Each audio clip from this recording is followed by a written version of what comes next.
Is the Specialized Epic Evo one of the most underrated mountain bikes on the used market today? It climbs like a mountain goat, descends like a dream, and it now costs up to $9,000 less than it did when it was new. Let's break down why I think it's one of the best full suspension mountain bikes that you can own today. This is the final video in my series about the 3 bikes that I own, and today we're talking about my Specialized Epic Evo, a bike that I picked up used on Pink Bike a few years ago. It's become an absolute joy to ride.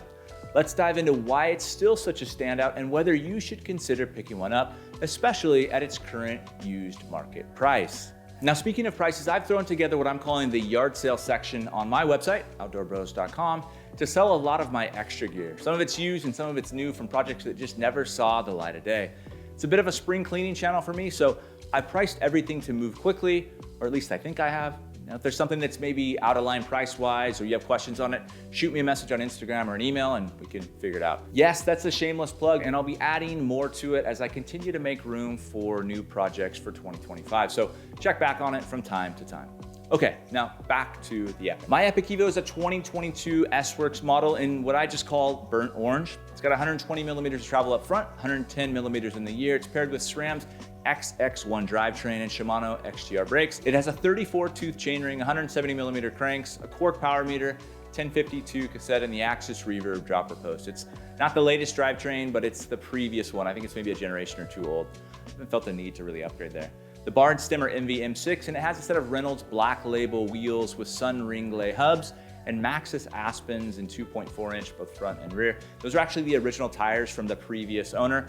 I've just kept them, they've been fantastic. It's built for speed and it has a lot of control. I mean, at 22 pounds, it's not only light, but it's incredibly fast as well. Performance-wise, this bike handles like a champ. I mean, it climbs incredibly well. If you lock out the front suspension and throw it in the middle setting for the rear suspension, and it just goes and goes, almost feeling like a gravel bike, with a little bit more tire clearance and a wider grip on those MV M6 bars.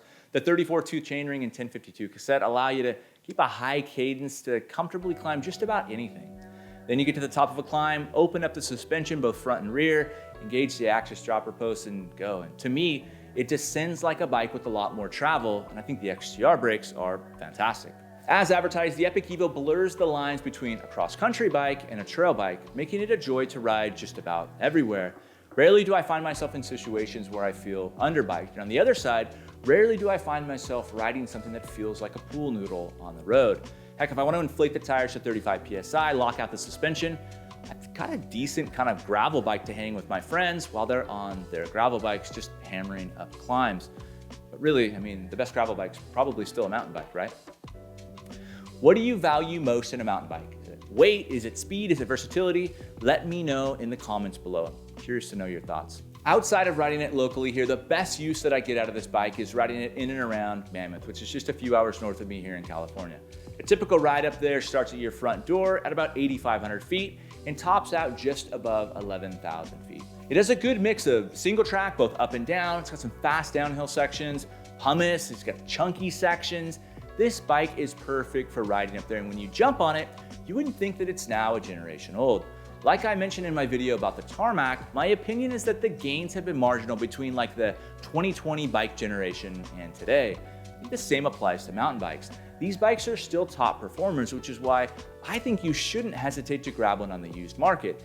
It's clear that they're getting close to the bottom of their depreciation curve.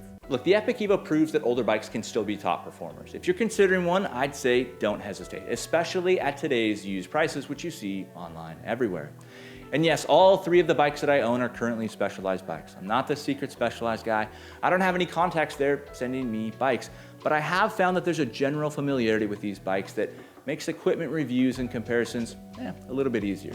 Now, I spoke at length about this in a recent podcast with Mitch Boyer, which I'll link down below. Oh, and I've got a new road build on the horizon, and no, it's not a Specialized bike. It's a new take on an older bike, and guess what? It's a one-bike. Imagine that. If you have any questions, drop me a message on Instagram, and until next time.